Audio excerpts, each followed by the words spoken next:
Bonjour et bienvenue dans cette nouvelle vidéo des gardiens du feu.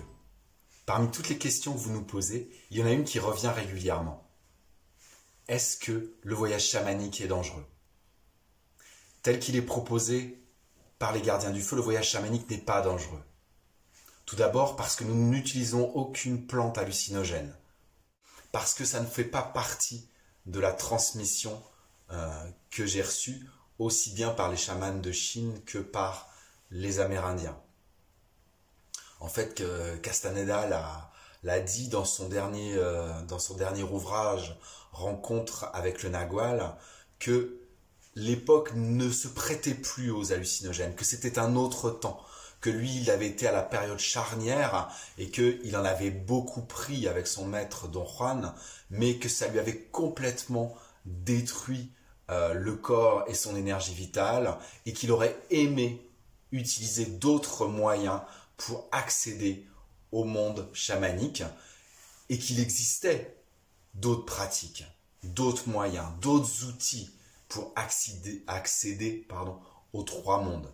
Parmi ces outils, le tambour est l'un des principaux. Et beaucoup de musiques qui sont conçues sur un certain rythme ont également un effet qui induit le voyage chamanique, qui permet de rentrer dans le voyage chamanique facilement. Ensuite, nous prenons un soin tout particulier à faire un véritable travail de préparation avant le voyage chamanique. Exactement comme le pilote d'un avion qui fait sa checklist avant d'avoir l'autorisation de décoller. Quand vous partez en voyage, vous ne prenez pas l'avion, enfin en tout cas l'avion ne décolle pas, tant que la checklist n'a pas été faite et tant qu'il n'y a pas eu l'autorisation par la tour de contrôle. Et bien dans le voyage chamanique, c'est exactement la même chose. Si les 4 étapes préalables au voyage n'ont pas été faites, n'ont pas été remplies, il n'y a pas de voyage chamanique possible, en tout cas en toute sécurité. Donc, au sein des gardiens du feu, nous prenons vraiment un temps important à faire cette préparation. Un temps qui dure à peu près aussi longtemps que le voyage lui-même. Un voyage chamanique dure en moyenne 20 à 30 minutes et la préparation, elle dure presque 15-20 minutes qui sont vraiment essentielles et indispensables.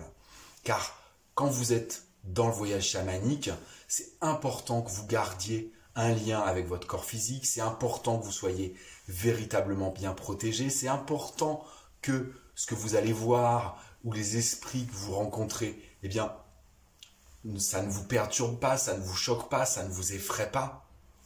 Et c'est aussi extrêmement important qu'une fois le voyage chamanique terminé, vous puissiez revenir facilement dans votre corps et je dirais dans la réalité ordinaire de notre monde. Donc, aux gardiens du feu, nous insistons sur la partie préparation. En plus, quand vous faites un voyage chamanique, vous êtes beaucoup plus vulnérable. Donc c'est pour cette raison qu'aux gardiens du feu, nous avons une équipe d'accompagnants qui sont là pour prendre soin de chaque personne, que ce soit pendant les soins chamaniques, pendant les voyages ou pendant les différentes cérémonies des gardiens du feu. Je peux donc vous assurer que le voyage chamanique tel qu'il est pratiqué, tel qu'il est proposé au sein des gardiens du feu, eh bien, se fait en toute sécurité et il n'est absolument pas dangereux. Au contraire, vous allez profiter de cette manière-là au mieux de tout ce qu'il peut vous apporter comme bienfait. Pour venir vivre un voyage chamanique avec nous au cours d'une soirée de soins, au cours d'un atelier ou au cours d'un stage ou d'une formation, je vous invite à cliquer sur le lien en dessous de cette vidéo. Vous accéderez ainsi à l'ensemble de nos activités et vous pourrez venir vérifier par vous-même que le voyage chamanique n'est pas dangereux. Merci d'avoir suivi cette vidéo et à très bientôt.